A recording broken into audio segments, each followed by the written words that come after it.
Graça e paz, meu irmão, gratidão damos a Deus pela oportunidade de viver mais um dia na meditação na palavra do Senhor. Hoje, 10 de janeiro de 2025, vamos meditar e refletir outra vez na palavra do Senhor no segundo livro de Reis, capítulo 20, versículo 3. E nele está escrito: Ah, Senhor, ser servido de te lembrar de que andei diante de ti em verdade, e com o coração perfeito, e fiz o que era reto aos teus olhos. E chorou Ezequias muitíssimo. Primeiramente, quando a gente pega essa história para ler, essa história está no capítulo 20, e nós, no devocional de ontem, era o capítulo 19, e nós tínhamos a questão da luta, ou da afronta do rei assírio para o rei Ezequias, ou seja, as juras de conquista dos assírios em relação a Judá, destruição da própria Jerusalém. E esse capítulo aqui é importante a gente pontuar inicialmente, que esse capítulo, apesar de ele ser o 20 e o outro 19, ele certamente é um fato anterior ao que nós vimos no devocional de ontem. Por que nós dissemos isso? Porque quando você vai lá no versículo 6 desse mesmo capítulo 20, diz assim: E acrescentarei aos teus dias 15 anos, e das mãos do rei da Síria te livrarei, a ti é esta cidade, e ampararei esta cidade por amor de mim, por amor de Davi, meu servo. Ou seja, dentro daquilo que Deus diz que vai fazer pelo rei Ezequias, né, um rei reto, um rei justo, um rei que andava, vamos dizer assim, nos caminhos do Senhor, ele diz que livraria Judá, livraria da mão do rei da Síria. E isso, então, deve ter ocorrido antes dos fatos do nosso devocional de ontem, correto? O primeiro aspecto que a gente diz aqui é isso. O segundo aspecto nesse devocional que a gente precisa citar é sobre a presença do filho de Ezequias, que vai surgir lá no capítulo 21, né, que é o Manassés. Manassés, quando ocorre esse evento aqui, muito claramente nós temos que o rei Ezequias ainda não tinha Manassés. Ou seja, Ezequias, onde é que eu quero chegar? Ezequias é um servo do Senhor, que agrada ao Senhor, está doente, e o profeta Isaías, ao ir na casa de Ezequias, lhe diz, como está escrito lá no capítulo 1, lhe diz assim, a última parte: Assim diz o Senhor, ordena a tua casa, porque morrerás e não viverás. Esse ordena a tua casa aqui não é um aspecto de colocar a sua casa em ordem, deixar tudo muito bem definido. Creio eu que muito precisamente porque Ezequias não tinha um sucessor, não tinha na sua linhagem um sucessor. E aí, como o sucessor ele faz parte da sua linhagem, muito provavelmente essa expressão ordena a tua casa, ajeita a tua casa, arruma a tua casa, coloca a tua casa em ordem, acredito, a palavra me fala que não porque Ezequias tinha uma casa desordenada, mas porque ele precisava deixar as coisas organizadas nesse sentido. Para quê? Para que a próxima liderança pudesse exercer ou andar nos caminhos que o próprio Ezequias estabelecia. Ezequias aqui não tinha filho. E aqui ele tem a certeza que ele vai morrer. E no versículo inicial do nosso devocional, a gente consegue perceber que Ezequias, ao se apresentar para o Senhor, ou seja, quando ele recebe a notícia do profeta Isaías, ele vira o seu rosto para a parede, e quando ele se dirige a falar com o Senhor, ou seja, na sua oração, isso é bom, ou seja, mostrando quanto Ezequias, ele se ligava, ele se preocupava, apesar de algumas vezes Ezequias não ter se direcionado ao Senhor para tomar a decisão, ou seja, não ter consultado, pelo menos a Bíblia não mostra claramente isso, mostrando que Ezequias, apesar de um servo justo, mas era um servo imperfeito, um servo que também errava. Ezequias, ele parece trazer uma oração agora e dizer assim: olha, peraí, Senhor, peraí, Senhor, como é que é isso? Como é que eu te sirvo? Como é que eu sou fiel? Como é que eu ando nos caminhos retos da justiça? Como é que eu sou alguém perseverante? Como é que eu sou um varão valoroso? E agora, o que eu ganho é isso? O que eu ganho é uma morte? E olha que Ezequias aqui é muito, mas muito novo ainda, eu acho que tem uns 30 e poucos anos, muito novo. Então, para ele, era natural um sentimento desse em que ele, vamos dizer assim, na hora que ele faz isso, mas parece-nos um tom de cobrança, mas isso era uma característica ali do que é registrado no Antigo Testamento. Creio eu que se você ler o livro de Jó, apesar da Bíblia estabelecer a própria palavra do Senhor, o próprio Senhor estabelecer que Jó não pecou contra o Senhor, muito claramente ali, mas tem umas conversas, tem umas direcionamentos de Jó em relação ao Senhor que parece-nos, aos nossos olhos, aos nossos ouvidos, muito desafiador. Muito desafiador.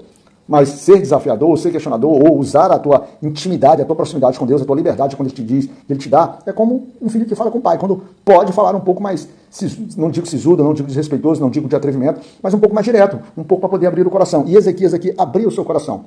O problema dessa história aqui que eu vejo é que nos leva a remeter que os planos de Deus são sempre melhores que os nossos planos, mas a gente não compreende. Você já parou para pensar, você já parou em algum momento da sua vida e quando de repente você adoeceu e você já parou e disse assim: Senhor, agora eu me encontro doente, Senhor. Não é uma tarefa simples, não é algo que eu esperava.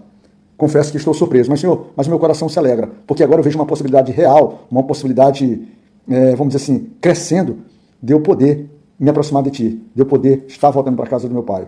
Senhor, eu sei que a gente quer saúde sempre, mas eu anseio tanto ir para a tua casa. Alguém ora assim? Alguém ora aceitando a possibilidade de morrer? É claro que não, né? A gente sempre ora, Senhor me cura, Senhor me liberta, Senhor me protege, Senhor me abençoa, né? Porque a própria palavra do Senhor diz isso. Mas a palavra do Senhor também diz que os planos dele são melhores do que os nossos planos. A palavra, ela é exata.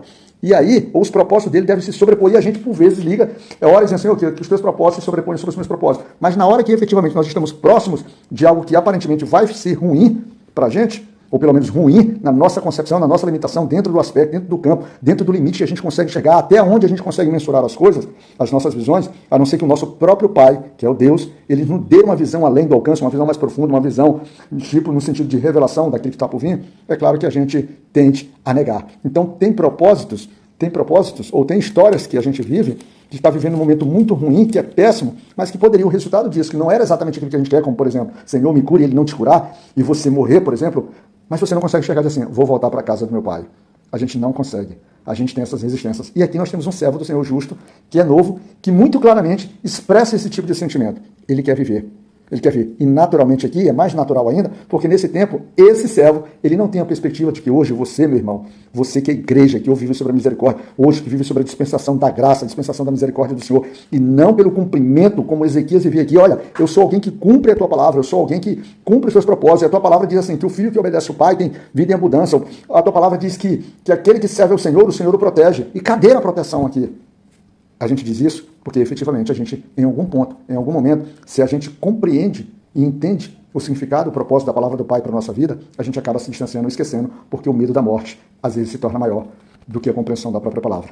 Ezequias, ele não é que ele esteja pecando, ele está vivendo dentro do limite daquilo que a sua própria religião, o seu próprio meio judaico ali propiciava. Mas hoje, irmão, nós sendo igreja, quando nós estivermos passando por essa dificuldade, por esses momentos de pura aflição, de medo, esses momentos de exatamente, vai cessar agora, os nossos olhos vão fechar a nossa vida, nós vamos deixar a nossa casa, os nossos parentes, as nossas esposas, os nossos filhos, aqueles que nos amam, não terão mais contato físico com a gente. Que bom seria se o nosso coração deixasse de ficar ansioso e a gente deixasse fluir verdadeiramente a nossa volta para o caminho e para os braços do Pai.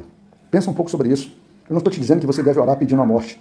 Não estou te dizendo. Mas, por vezes, talvez fosse até bom que o cristão dissesse assim, Senhor, eu estou sendo tão mau testemunho para ti, eu não estou conseguindo ser fiel à tua palavra, eu não estou conseguindo viver como tu me está. Que tal, Senhor? Tu exercer então a tua bondade, a tua generosidade, a tua misericórdia, e para que eu não continue sendo mau testemunho, tu me traga para que eu não perca a minha salvação, né?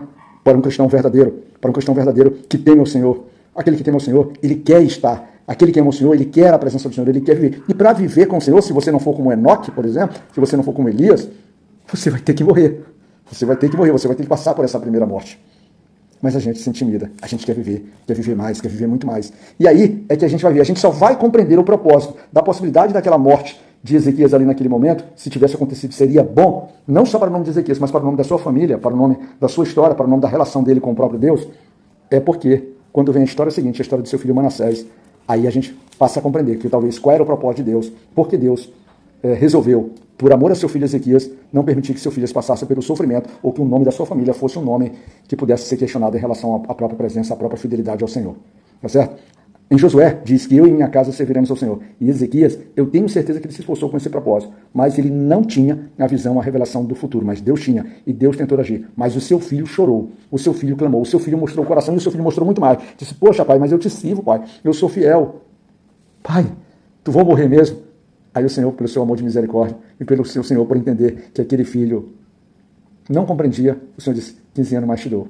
Mas aí, a marcação do tempo, esses 15 anos, ele vai mostrar por que Ezequias deveria ter, vamos dizer assim, aceitado naquele momento os propósitos de Deus. Não estou dizendo que Ezequias tenha se levantado contra Deus e ele não tenha pedido de uma forma como qualquer um de nós pedimos. Eu estou dizendo que nós temos a dificuldade, de fato, de aceitar os propósitos, as ações e aquelas à vontade de Deus, principalmente quando esse propósito é a hora da gente retornar à casa do Pai. Irmãos, quando chegar esse momento de você deixar essa vida aqui, de você sucumbir numa batalha, sucumbir nos desafios, e isso aparentar derrota aos olhos humanos, lembra-te, se você está no Senhor, toda a caminhada que tu fazes, ela é de vitória. Principalmente aquela que te leva de volta para a casa do Pai. Tá certo? Graça e paz. Nós damos a nosso Deus poderoso e misericordioso que Ele possa estender a proteção dEle, o cuidado dEle, o zelo dEle, o olhar dEle sobre a tua casa, sobre a tua vida, e que todos nós sejamos merecedores, não merecedores, mas sejamos atingidos por essa misericórdia do amor de nosso Pai. Tá certo? Que Deus nos cuide.